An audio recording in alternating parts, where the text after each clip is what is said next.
What is enough for you? When I was 17, I had a friend named Matt who came from a wealthy family. He had everything he could possibly want: designer clothes, the latest phone, a car waiting for him when he turned 16.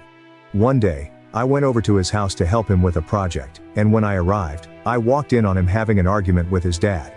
Matt was yelling because his dad hadn't bought him the specific laptop he wanted for his birthday. His dad, looking visibly tired, just sat there silently, clearly used to these kinds of outbursts. When Matt noticed me standing at the door, he quickly quieted down, though he still looked frustrated. After his dad left, Matt muttered about how his parents never understood what he actually needed.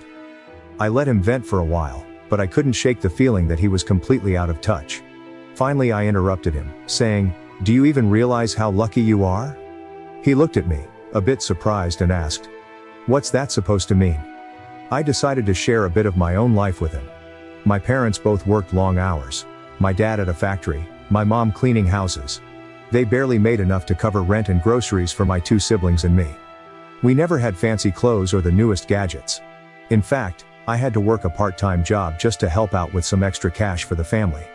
I explained that my parents would do anything to make sure we had what we needed, but luxuries like a new laptop were simply out of the question. Matt's face changed a bit, but I kept going. "Your dad might not have gotten you the exact laptop you wanted, but he still got you one, right? You have parents who would move mountains for you, and all they want is a little appreciation in return. There are so many people who would trade places with you in a second just to have what you take for granted." For a moment, the room was completely silent.